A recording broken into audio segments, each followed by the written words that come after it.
for their ultimate challenge. Well guys, this is it. Our last 3 days in New Zealand, and I think the thing that we have learned over the past few weeks is just how hard it is to get gold. But you did well. In here we've got about 6 grams of gold that you found in rivers, on the beach and in rocks, and the treasure hunt yielded this little nugget. So over the next 3 days, what you've got to do is to purify and make something from this gold. Now you've got 3 days, you've got all the bits and pieces in the sawmill and any natural resources that will help you, and of course there is the magic trunk. It's bricks, guys. You're the alchemist. Mike B knows you need heat to purify gold, and the bricks give him the idea to build a furnace. Yeah. Do that? Yeah. And leather. Make a leather settee. Well, for making a furnace, this will do for making some bellows out of, I suppose. Bellows, yeah. Yeah. Some thread, some really tough thread. Is that all we've got? This isn't much stuff. Bricks, leather. Well, there isn't much gold. So they've decided to build a furnace to purify the gold. They'll worry about what to make with it later. Get a shovel. Let's not do that. Mike B's got a master plan to purify the gold using chemicals and intense heat. It's going to need the combined brain power and muscle power of the scientists to pull it off. How does that look, Helen? That's pretty darn good, John. Okay, we've got the foundations. What's the next stage? Well, the reason for building the furnace is that the gold we've got is just not going to be workable. Right. It's flakes. But if we get it to a high temperature, this gold, then we can actually purify it. It's a process called smelting. Right, because there's still, what, sort of bits of sand and... There's all kinds of things there, and other metals other than gold, Right. which we want to drive off. Okay. But the furnace design is important. We've got a double layer of fire bricks. The gold will sit there, and the fuel will go in here. And then we line it inside and out with clay for insulation. Mm-hmm. And this is our base of sand.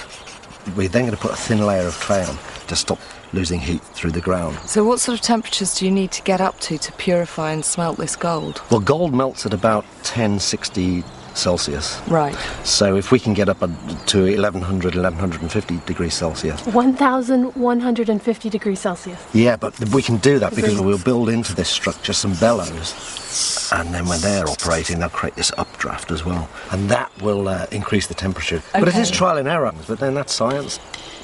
To get to a whopping 1,100 degrees plus, every detail of the design's got to be just right. Bellows are really important in a furnace because flames are dependent on oxygen to burn, you know. Things won't burn in the absence of oxygen. And in a sealed furnace, you'd pretty soon run out of oxygen. I hope they'll work. I mean, they're pretty simple things. Certainly without bellows, we'll never get the temperatures we want.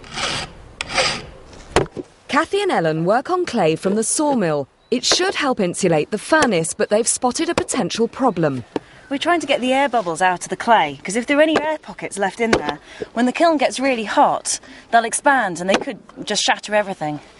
But it's quite hard work. There's a lot of air in there. This one's pretty good. But it's not only the air bubbles Kathy's worried about. I'm not as confident about the furnace as Mike. Just because when I tried to make fires before, getting up just to, say, 700, 800 degrees C was really, really hard. And I spent days and days not doing it. So I think just thinking we can get to 1,000 whatever is, I think, quite a challenge. But Mike B has total faith that with his special design, they can hit that critical temperature. The building begins while Mike L starts on the bellows.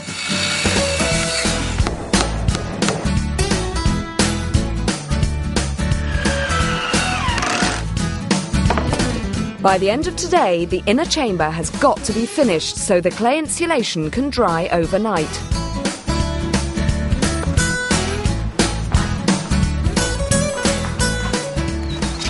If you ever think of building a kiln at home, think that it might be fun, try another hobby. Well, at least these bellows are blowing. But what you don't want is the bellows sucking back out from the furnace, because that's hot. That will probably damage the bellows. It also cool the furnace down. So I've made this little one-way valve here. Air can go past, but as soon as you start pumping, this valve flaps shut again, so it forces air into the furnace. It's, well, a very, very simple one-way valve, a little bit like ones that we have in our heart.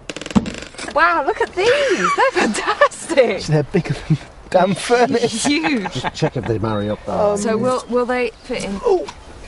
Our crucible will be in there with the gold. Yeah. Right. And the fuel's going to be in the bottom and around here, is it, as well? Right up to the level. So this makes sense then that it's blowing in the middle of the fire, not and by just at the having bottom. two, we've got a continuous supply. Yeah, one will be breathing out while one's breathing in, yeah. Fantastic. Yeah. If that doesn't That's work, working good. I'll resign.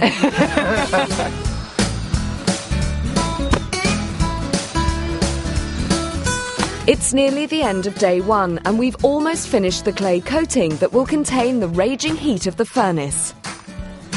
Well, that's looking pretty good.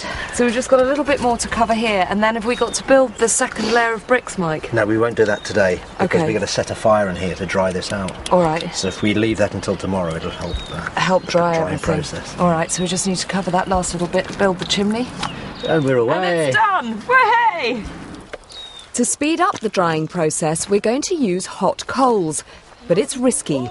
Too much heat and the clay might crack. So this, hopefully... We'll dry the clay out. So you're going to leave this now overnight? Yeah. And then tomorrow, if it's all still standing, we can build the second layer of bricks. Yeah. Work done, and the team get together minus Jonathan, who's getting an early night. But I just love the way that different people approach things in different ways, and often it's tense sometimes, but hey, that's okay. It is difficult working together when you've got five strong personalities, each with a different perception of what the challenge is and the best way to go about it. What you guys want to do is get on and build. So we're saying, let's plan and brainstorm, it's really important, it saves time. And you're saying, no, there's no more time in the day. Is it a gender thing? No, I don't think it is. No, I don't think so. I think it's Not just at a all. personality thing. I think if you've got 3 days, you really have to plan. Yeah. And I'm not sure there's a right or wrong. It's just the approach. I feel like if you spend the time brainstorming at the beginning, actually then everybody's on board, then you don't waste time later on people saying, but. I think our furnace looks like a microwave oven designed by a committee, don't you?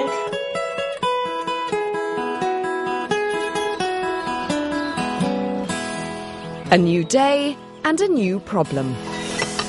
Well, it's still standing. It's still pretty wet though, isn't it? It is quite wet.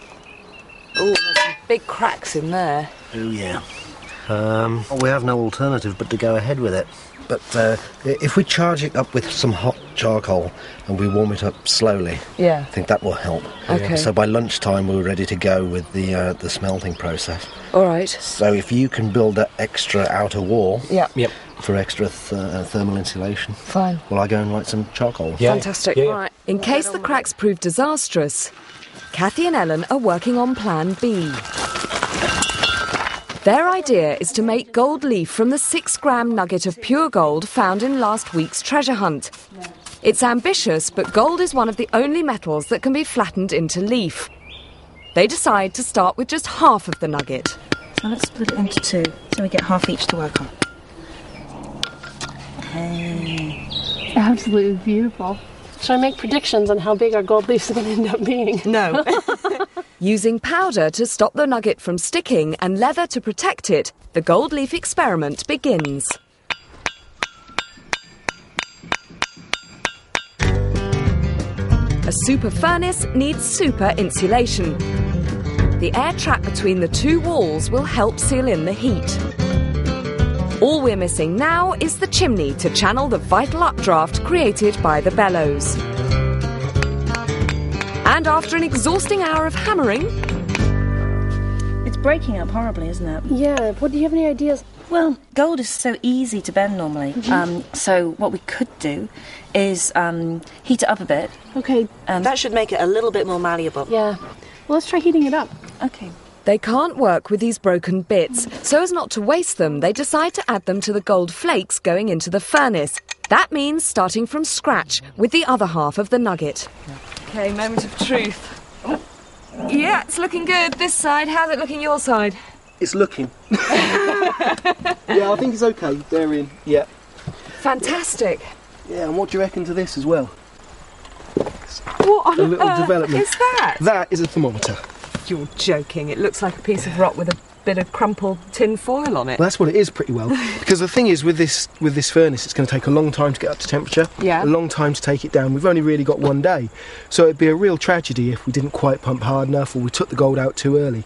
So this simple thermometer, Yeah. I've got 4 different metals. Yeah. When the metal melts, it goes down a little hole here. Okay. This is lead. Okay. It melts at a low temperature, 330 degrees or something. Aluminium melts at a higher temperature, about halfway to the temperature we want.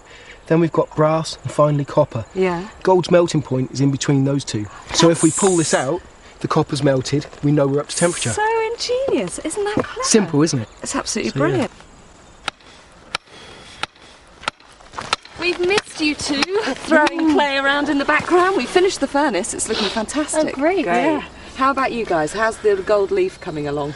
Well, okay. I mean, we didn't have great success with the first bits of gold that we tried. They just fractured really, really easily. Yeah. But we have this chunk and we're going to warm it up. Yeah. So it should be slightly easier for it to be hammered out that way. No, there's no way we're going to get it up to its melting point. No. So you don't need to actually melt it, you just want to soften it like butter or something. That's it. Right. But last time we were just going bang, bang, bang. And this time we're just going to tap it gently. Using fertiliser and glass, Mike's about to work magic with the gold. We're now at the point where we're purifying the gold. The gold contains metal impurities which we don't want. So I'm going to add a few ingredients to this recipe that will help purify the gold. I've got in this fireproof crucible some broken glass, and I'm going to add to it some fertiliser. And now we put all of the gold that we've collected into the crucible. Now what will happen at a high temperature where gold is molten is the fertiliser won't react with the gold, but it will react with the impurities in the gold, which are essentially other metals. And those impurities, once they've reacted, will all dissolve in the molten glass. So what we'll end up with is the molten gold at the bottom of the crucible, because it's heavy, and then the molten glass at the top containing all of the impurities that have been removed from the gold. Well, big moment. But the impurities can only be sucked out of the gold and captured by the molten glass if we hit that critical temperature of 1,100 degrees. Down. To get a head start, coals have been burning all morning. They're now red hot. Whoa, here we go. Let's move this out. Yeah, big flame, all right. It's hot, that's a good thing. It's hot. Oh, fantastic. Right. So it feels nice and hot. Yeah. Next is Mike's ingenious temperature gauge. Nice thermometer. It'll be our only way of telling if it's hot enough to smelt the gold. Oh, lots of funny noises coming up. Can you see Hope the that's not the cracking of the crucible. It's good to have such a positive spirit on board, Miss Humble. All right, Yeah. have fun. Right, Mike, some kind of rhythm here, is it that Yeah, the I think idea? so. If you say when you go down, Down, down, Oh, this is rocking and rolling. down. How long are we going to have to be here for? 3 hours? It's late driver. Hopefully, each puff of our bellows should help inch up the temperature. Back with the gold leaf, the second half of the nugget has been heated up.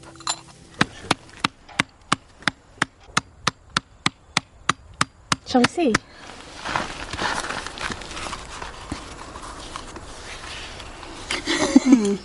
Doesn't seem very different. It's not even warm to touch. No. Back in the fire. Just when things were looking good at the furnace, Oh, now we have a small problem here. The leather's on fire. oh no! Sucked a piece of hot coal in. Well, this is a good warning. Never have a leather sofa. Thanks, Jonathan. Michael goes it alone while the other bellows get patched up with gaffer tape donated by the camera crew. Jonathan wants to prove the bellows are doing their job. His plan involves an electrical meter and a light bulb. It would be nice if we had some monitor to see whether the temperature was actually going up. So all I've done is I've taken a standard household light bulb and smashed it up and got the filament, which is made of tungsten, and it's wire, it's a metal. And tungsten doesn't melt until about 3,000 degrees, so it won't melt in the fire. And so what I'm going to do is I'm going to wire it up to the meter. Okay. That's the air temperature. And if I heat it with the lighter, you'll see that the meter will change quite quickly.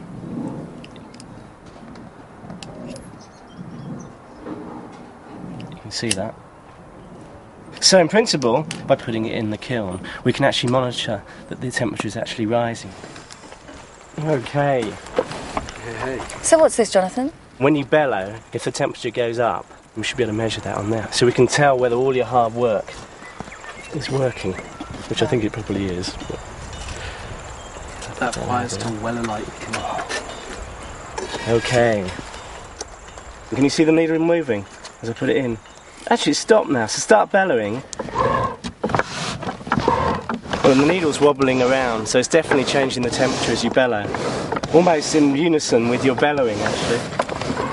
It is! Yeah, it is. It is! Inspired by firm evidence that the bellows are working, a fresh team takes over. Ready to be impressed? Let's switch. The gold's going really well. Oh, fantastic. Well done, you. Okay.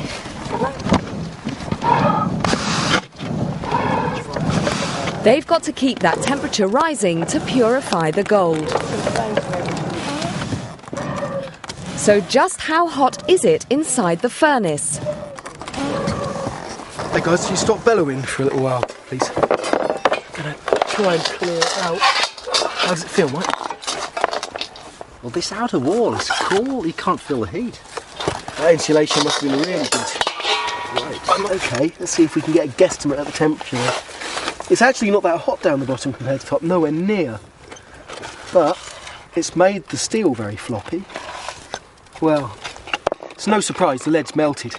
Yep. But that only means 330 degrees, doesn't it? The aluminium, that's definitely melted, but it hasn't disappeared. So that's 660. But the brass is still there. All right. And the copper hasn't melted. And the brass melts at 1027 Celsius, Yeah. so it isn't up to 1027. But that's right at the bottom. That's below the bellows. It's below most of the coal. It's not hot enough at the bottom, but what about in the middle where the crucible's buried? I'll see if I can get this in the top. Looks positively dangerous there, doesn't it? Let's see if it fits here. This is just the wrong size.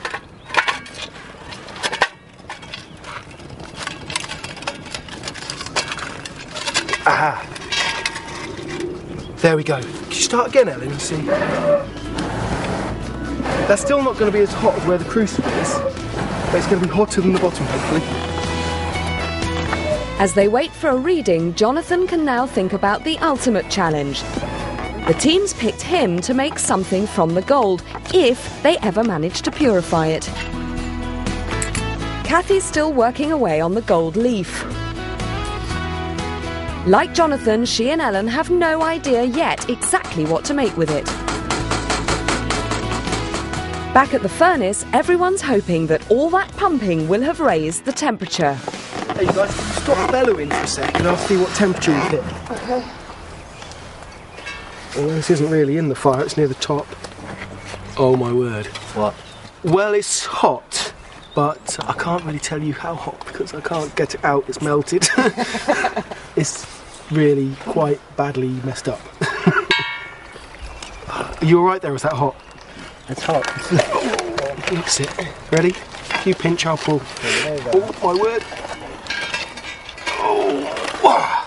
The brass is gone, and the aluminium. And on top of that, whatever this is made of is melted. But the copper still hasn't. Unfortunately, the brass has fallen out of the brick and has been lost in the fire, so we're still in the dark about whether the furnace is hot enough to purify the gold. Let's bellow away. Our only hope is to keep pumping and feeding the furnace with fuel. Okay. Our mission is to get it as hot as we can before the end of the day. There we go, we're getting there. We'll have to wait until the furnace has cooled down overnight before we can see if the gold's been purified. After an exhausting day, the team reflect on their success as gold prospectors. If we had any of these challenges, especially the gold challenges now, we could do a lot better than we could do so much better. You mean now that we've learned something about gold? Yeah. Now that we know where to find it, how to get it out, And then hopefully what you can do with it at the end. So what are you going to make with the gold, Jonathan? Use it as it comes out, whatever shape, and that will determine what we make. It might be a little sun. It might be what? A little sun shape. It sounds like you're going to use Or the amoeba shape. The gold amoeba. You all are using the same strategy we have decided on. Yeah, this is what it looks like, that's what That's what it was meant to be.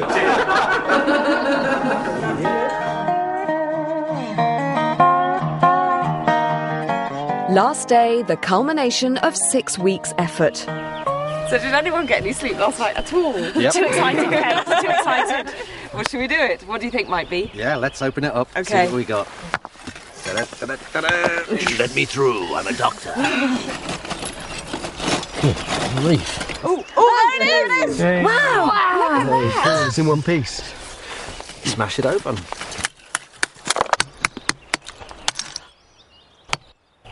That worked. That worked. Oh, look at the gold! Yeah. You can see it peeping through. The gold's encased in that glass, is it? Yeah, a small bead of pure gold. That's not bad. Hey, that is Look at this one. amazing. This one's the pear-shaped one. Well, that's obviously purified, isn't it? I mean, Yeah. Visually, It's it looks gorgeous. like that. I mean, And that's all come from our gold powder. yeah, that's our collective effort over And there. there's so much. And little balls of it running around. Hey, well done! You did it! So now we've got all this lovely pure gold. What's the plan? It depends on what Jonathan wants in terms of his design.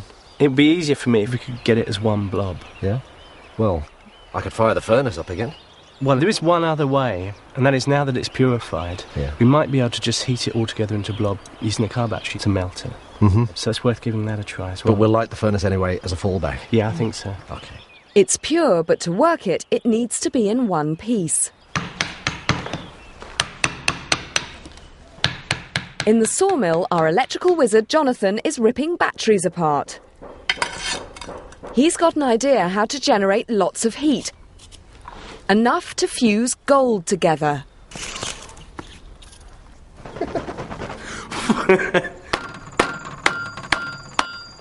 Ellen's making good progress with the gold leaf. This is working pretty well. We've made one major improvement, and that's we put down galvanized steel because the anvil was really, really pocked. And so we were getting little dents in the gold. So, back in the fire, it's going really well. Time to find out exactly what Jonathan is up to. Can I just ask you what you meant by possibly being able to melt gold with a battery? Well, what I've got these are called carbon rods. Yeah. And they're just carbon or graphite from lantern batteries. What, just regular normal battery? Yeah, I just took them apart. We've got a car battery here as well. Yeah. And there's a lot of power in a car battery, so you can use it to heat things up. Okay. It's not dangerous from a shock point of view, but there's an enormous amount of power there. You need it to start up a car. But carbon doesn't melt, and if I connect up carbon rods together, we get a lovely spark. Oh, that's fantastic. That's really hot. And It's that up would to be enough. 3,000 degrees. Wow, so that would be enough to melt the gold, you think? Should be, yeah. All right, well, should we try it? I haven't done it before, so let's cross fingers it's going to work.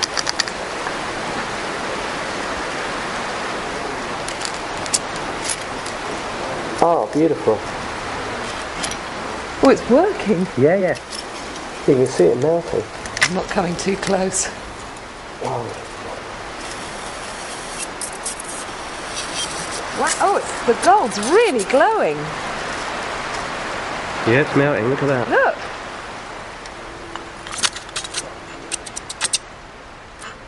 Okay, that's pretty much all of it.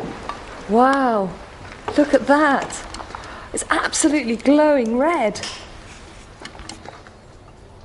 This isn't too hot now, but anyway. Show me that. Well, that's worked. And look, the gold's really come through, because when it came out, it was a really horrible colour. I think we're reaching a point where we have to make a decision about what we're going to do with this. Okay. We can keep beating it to get our gold leaf. Mm-hmm. Or we could stop now and make a piece of jewellery out of it, because it's about the right thickness for jewellery. Yeah. And it won't work as jewellery if it gets any thinner. In terms of gold leaf, I don't think we have the tools to do it. I would prefer a set of earrings than a pendant. Me too. Yeah. Okay. So we could just maybe kind of cut in the middle somewhere, put a couple of holes in. And then I think we should leave the outside not geometric or anything, not straight lines. It's really nice as it is. All right, let's do it. Jonathan's working on a Kiwi concept for the other souvenir. I've copied lots of Maori jade carvings, and one of them in particular is really beautiful. It's like a sort of fishhook, and I think we can get that out of this here. So it's got the basic fishhook shape. So by process of drilling and filing and obviously polishing it up a lot, we should be able to get that out of it. Finally, the team complete their ultimate challenge: Beautiful. to make souvenirs from pure New Zealand gold. I was sitting here looking at it for ages thinking, which bit should I take off? Should it be over there or over here? Anyway, I've started. Oh, yeah. The pressure's on a bit, because this is all our 6 weeks' work. It's beautiful, so I'm going to go with that. Well, this is it. The end of 6 weeks hard graft. You have built some magnificent things, I have to say. And I do think, Mikey B, the furnace really did top it off. That was a just fabulous achievement. Helped, of course, by perfect bellowing bellows. I have to say my shoulders are still quite sore after that. And we have some results of that beautiful smelted pure New Zealand gold. Let's have a look. Fabulous. Can we take them off and have a look at them? Let's see. So what did you do with this one? And bashed out a little spiral. Wow. Isn't that beautiful? Look at that. That's fabulous. And how did you get along, Jonathan? Well, I made a little shrimp. Isn't that lovely? That looks is like a Maori lovely. fishhook. I think that's beautiful. With a garnet eye. Garnet eye. Absolutely beautiful. We'll put it on Gorgeous, there Jay. because that is the culmination of a magnificent effort to find and make beautiful things from pure New Zealand gold, smelted by ourselves. I think we deserve a big round of applause. For your chance to win our golden jewellery, log on to the Rough Science website now and answer some questions. These one-off originals are a product of the scientists' ingenuity, enthusiasm and determination. All you have to do is enter our online competition on www.open2.net and this unique prize could be yours. While online, you can also request a free Rough Science booklet and get details of all Open University programmes.